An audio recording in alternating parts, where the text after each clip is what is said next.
Welcome back to another episode of the 2JZ RX-7 Drift Build Series. Today, we're diving into the engine bay to start working on the intercooler piping. So if you watched the last video, you'll know we partnered with Vibrant Performance. I got loads of their products laid out here for the intercooler piping. The most exciting of which is my first time using HD clamps. This is their brand new for 2023 pinless HD clamps. So these things look freaking amazing and they hold tons of boost. Really excited to run these. And you can see this one looks a little bit odd because instead of running the traditional ferrule, I'm going to be running the 2 to 2.5 transition. This is a nice piece that they offer here to quickly step up in diameter. So why do I need to step up? I'm going to explain here kind of my routing and process. Again, just like exhaust, I've never done intercooler piping, so this is the first time for me, but this is my plan. So you need typically to use a cast elbow or silicone elbow or something coming off of your turbo. And I'm choosing to go with a 2-inch cast elbow because 2-inch is the most seamless transition from what's coming off of the Garrett housing.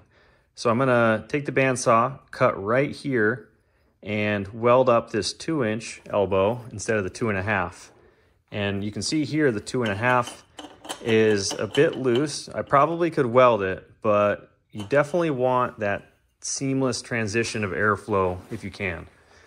So I'm going to be using this 2-inch cast elbow and then go to my 2-inch to 2.5-inch HD clamp. And then I'll go from that to a 2.5 to 3-inch and then to my intercooler piping. So it's a nice quick way to transition up in a seamless manner. We got the materials, we got the plans. Let's start cutting some stuff, my dudes.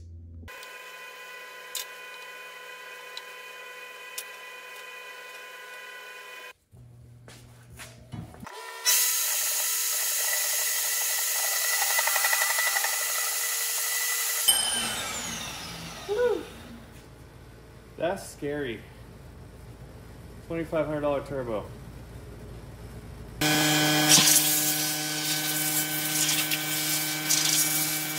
Okay, so my housing is cut. I've got my 2-inch cast elbow to the 2.5 to 2.5 to 3.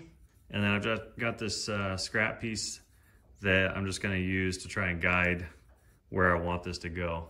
This is also another Vibrant product made specifically for their HD clamps, and it allows it to get the exact spacing that you want between the ferrules, because there is just a little bit of wiggle room in there that you need to have. You need to have, you know, really good concentricity and parallel faces for these HD clamps to work right. So to me, they're necessary. Some people get away with not using them, but this makes the job 1,000 times easier. So what I'm gonna do is a 90-degree bend straight down. I've got my wheel clocked so I can get all my clearance for max lock. And I think I'm just gonna do something like this and then make a small little straight and then do a 90 down. So it's hard to gauge exactly what I need to do, but I've got this angle right so that it shoots down into the corner. So I think now I'm gonna tack the 2.5 to the 2.5 to 3 transition together. And I'm gonna tack the elbow to the ferrule, and then I can probably tack this to the housing.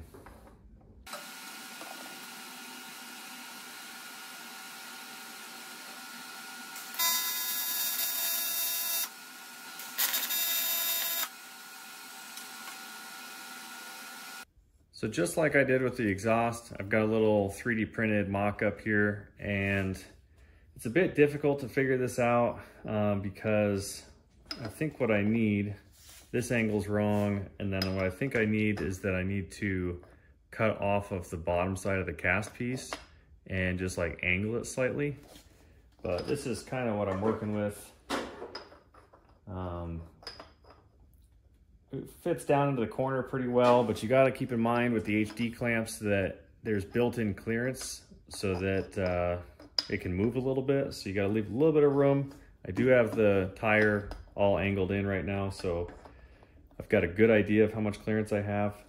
I don't like that this is pointed up super high, but if I bring this down, that means I have to cut off of one side so that it points out more towards the fender. So I think I've got it close enough right now where my marks are to feel comfortable tacking this up.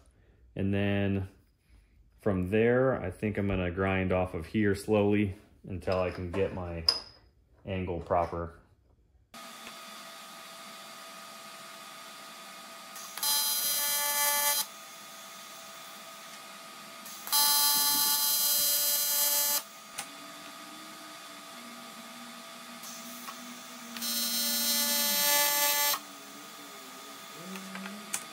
Okay, so the cast elbow is tacked on. I've had a chance to play around with my 3D printed pieces a little bit more. Ended up using 2 45-degree bends and a couple of shorter straights. And that allows me to not cut my elbow. So I can just keep that straight and bring it in close to the frame. Should be enough clearance for the tire. So I've got this to basically make a aluminum version of. And then I need to come off of the intercooler and up. And I kind of want to work my way half under there, half down here, and then meet in the middle and probably work some pie cuts to try and make it fit. But the intercooler side, again, using these Vibrant HD clamp alignment tools, they're super crucial. So I've got a 3-inch one here for my 3-inch outlets on the intercooler, and just kind of seeing what's going to line up here. So I'm going to tack this up, try to get it as concentric as I can, and then I'm going to do a tighter 90 close to the headlight leveler set up there so that I can keep it close to the frame and away from the tire.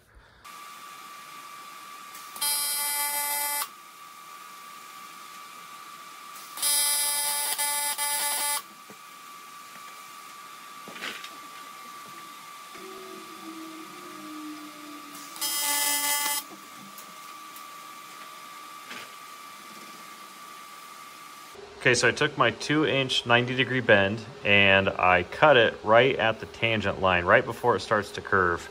And I'm just gonna weld it flush to the ferrule. And I left it straight as it was.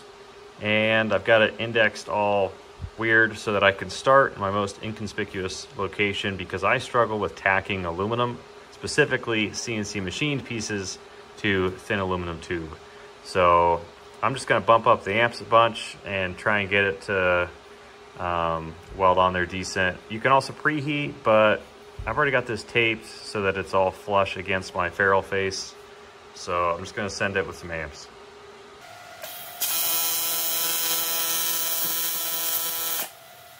So that was significantly easier than I thought.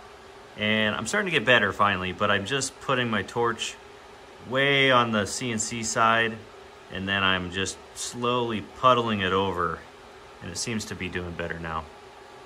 Okay, I've got some tight spots coming up that I want to use pie cuts for, and I figured I'd show you guys how I go about doing it.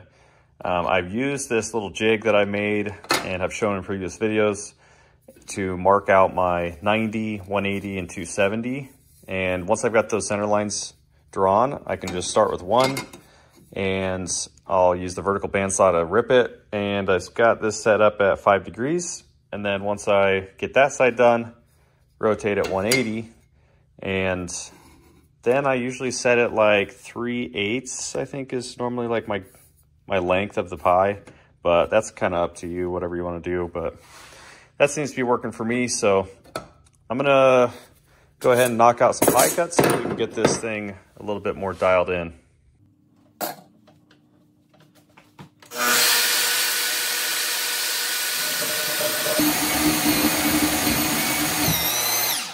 Oh shit. I haven't had that happen before. What the fuck?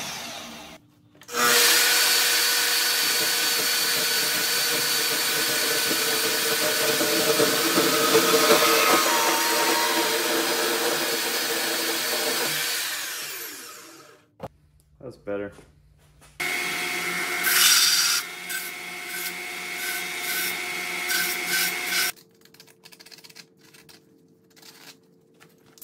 I've been struggling quite a bit trying to figure out how to get from this transition down to the 90-degree bend on the other side of the frame rail. And this doesn't look super pretty. I'm just trying to figure out how to get this air filter low enough, because right now it's like got a high spot right here that I'm still not sure if that's gonna fit with the hood. And my hood's been on back order for months. So I gotta try and figure this out, do something a little bit better. And I've got these labeled so I can save them just in case I can't come up with a better solution.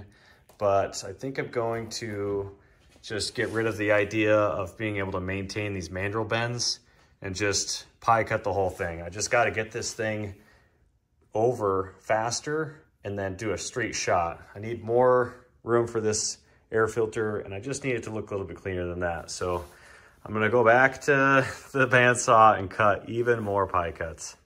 A little time jump here. I ended up taking those extra pie cuts and getting the bend radius that I wanted out of that, and still achieving a lot of mandrel bend for the lower part next to the intercooler. But I just got so in the zone, didn't record, got flustered just trying to figure this all out. It was a little bit difficult. So now that that's done, I wanted to show you how I set up my fixture for final welding. And I don't often use the rotary positioner. It's really new to me. I've had maybe like 3 practice runs with it. This is one of them that I did for 3-inch, just trying to dial in the RPM. And it's looking pretty good. I didn't use my steady rest, so now that I've got that set up, it should be a little bit better even. But I wanted to show you these fixtures that I made. I've got those in 4-inch, 3-inch, and 2-inch. And they've been really handy. I had Send Cut Send laser cut these, and then I welded the bottom that has like just a hole cut out so I can adapt it to my chuck. And this is really nice for a regular shaped tube and still being able to maintain the positioner function rather than just chucking it up like normal. So super handy. Got a little laser cut line there for center. And yeah, I'm gonna give this a shot and see how it goes.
After what feels like hours of welding, we are finally done with the hot side.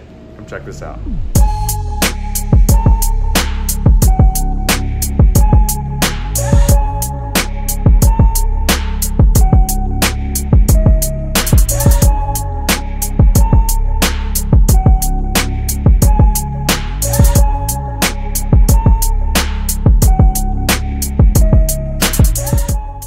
Okay, quick recap as we finish up the hot side of the intercooler piping.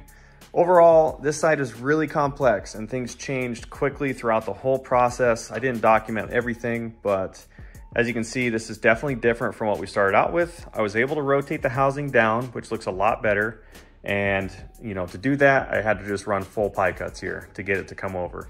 In addition to that, I also lost my function with my air filter location. It just put this end of the filter too high. It's too close to where the hood's gonna be.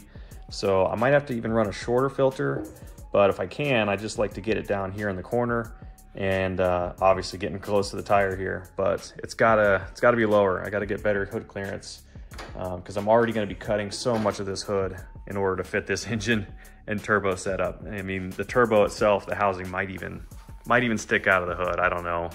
That's just the nature of 2J things in an FC, I guess. But overall, really happy with the quality of how things went. And like, this is my first time welding something like this to this extent with aluminum. So I've got things to learn, but overall really happy with it. And these 2023 HD clamps from Vibrant are just super trick. They come on and off so easily now. And, you know, really happy to have their support for all this because, you know, everything from the cast elbow down to the intercooler is all Vibrant. And just that whole combo works. It looks great. And excited to finally move on to the driver's side. All right, before this video gets too long, I'm gonna call it here as the intercooler piping video 1. In video 2, we're gonna finish up the cold side and start coming up with a new solution to hold our air filter out of the way of the tire and out of the way of the intercooler piping on the hot side.